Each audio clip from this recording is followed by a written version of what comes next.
On today's topic, we are going to talk about healthiest emotional boundaries that you need to set for a better, healthier relationship. Before you think about even setting a healthy emotional boundaries, you really need to know yourself on a deeper level. You need to get to know who you are, because without knowing who you are, your trigger, how disciplined you are. When people cross your boundary, are you disciplined enough to do this or that to them? What do you need to do? And when the time comes, are you emotionally strong to do exactly what you say you need to do? But before we get into the necessary healthy boundary you need to set emotionally, let's first of all talk about why you need to set these boundaries. Because if you have been in a relationship and you felt you have been taken so much advantage of, there are need for you to set healthy boundaries. And if you're the kind of person who often say yes to people to please them, there's a strong need for you to set emotional healthy boundary. Then if you are the kind of person who don't want to offend anyone, or you don't want anyone to say you are not a good person, you need to set healthy emotional boundary. If you are the kind who is so concerned about rejection, how the boundary needs you so badly. This idea of being people's choice, people liking you, saying things the way they will feel comfortable with you. You need to set a healthy emotional boundary. Okay, compromising to be in a relationship with people that you do not feel comfortable with, and you know they are hurting you, you just want to be there. If you have these traits, it simply means that you need to set a healthy emotional boundary, and you need to do it first. Now, after we are done talking about the reasons why you need to set emotional boundary set is not just enough. Being disciplined to carry out the consequences of people who has crossed your boundary is the champion of this decision. So you have to take the time to engage yourself into self-mastery. Take a time for yourself, have alone time where you get to know yourself. Pay attention to things that trigger you. Pay attention to the kind of things people say and you spark. The kind of things that make you feel good or bad. Pay attention, be intentional, because if you focus your mind into being present, the mind will agree with you and do just that. To know exactly where you need to stop, you need to do who you are, recognize yourself, recognize your tendencies or your vulnerability, your weaknesses and your strengths. When you are done with that, you have to be vocal about your healthy boundaries. I know that setting these boundaries could be very hard sometimes, but the roadmap that will lead you in setting healthy boundary is when you focus on your core values. The things that matter so much for you could be the things that would help you to set healthy boundaries.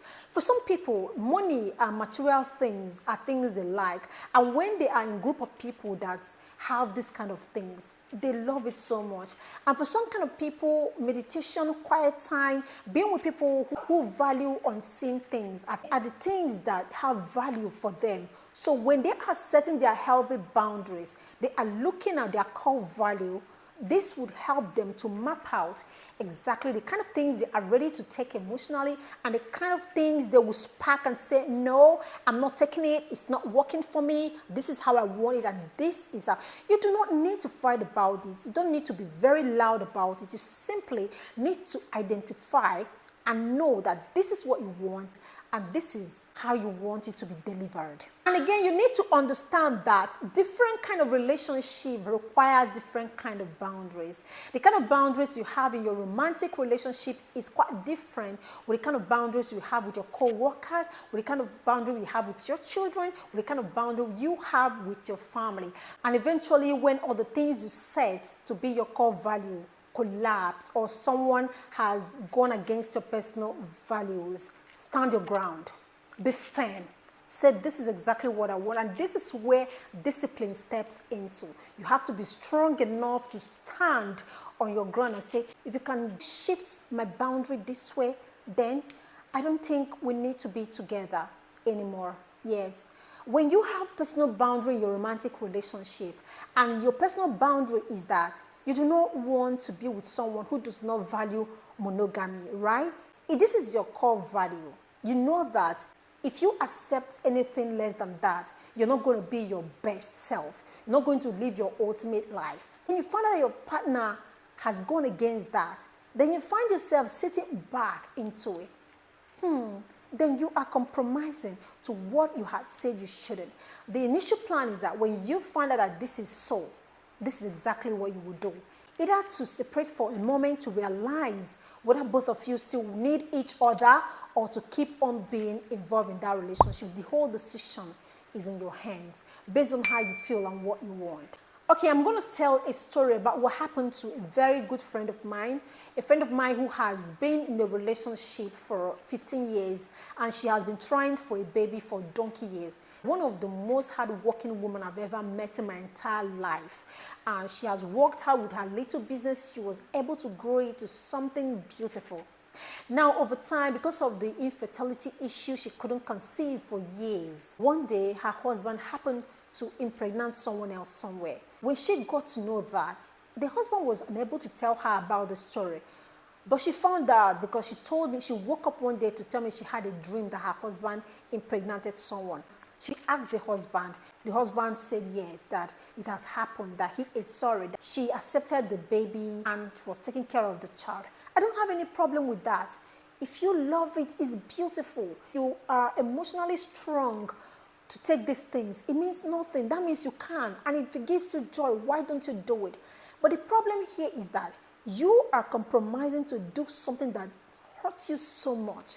And you can, even out of pain, anger, hurt that child because really you are in pain. You are pretending. I told her my truth. I said, if you are comfortable that you can take in these people, it's okay, well and good. You guys should have fun, be good, be fine. But if you are not happy with it, why are you pretending? Why are you acting?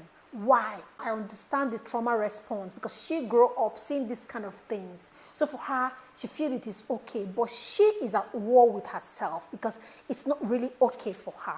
Now, after that, the husband happened to impregnate the woman for the second time. At this second time, it was one of the toughest things she can bear. Because the first time, the husband said it was a mistake. So the second time, what exactly is he going to say it is? So what eventually happened is that the husband's mistress sibling want to come and live with them. And the husband was like, no, they don't want to disturb the woman, that she's pregnant for the second time. This was exactly how she got to know that the woman is pregnant for the second time. So when she heard her husband say that, she ran mad. She was crazy. Do you know what she did? She told me she didn't know when she jumped out and tore the man into pieces. She fought like a lion. She fought beyond her own understanding. Like she said, that it felt like there was something that empowered her to do that thing. I don't know.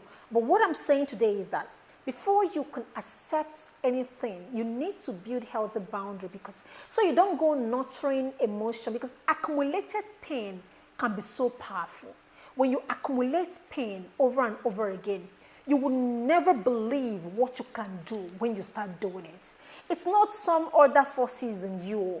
It is the power of the mind, because you have accumulated this pain over and over again, and then boom, you exploded. So before you accept that you want this way, you want that way, know exactly what's your trigger, what exactly you're responding to, what you are capable of accepting. Know yourself on a deeper level, because I have seen women who can accept children from other relationships and it doesn't mean anything to them. So, healthiest emotional boundaries is taking time to know exactly who you are, how you respond to pain, how you handle trigger, how disciplined you are. And when you know these things, you'll be able to vocalize what you feel that it's your boundary, that someone should not step at, and be very firm to stand your ground when someone eventually falls into these boundaries. You don't need to shout about that. You don't need to scream. You don't need to threaten anyone about your boundaries. You simply need to talk about it on a friendly level. No harsh word, no hashtag, no fights. Just simply say things the way you want them to be. That's all. And then if they fault it, discipline of cautioning people who step on your boundaries, that trains them how to behave next time with you. Because if you compromise and if you're passive with how you respond to what they did to you, the chances are that they're going to hit you even harder the next time, and they do it without even caring what happens and what transpires. So as you go ahead to create healthy boundaries for your relationship, because every healthy relationship has boundaries, they have things people respect, they have core values, and when you set your boundary, the other person naturally responds to that. If this whole video is the kind of thing that you like, why don't you go ahead and click on the subscription button, like this video, go ahead and like it so that more people will be recommended to watch this video.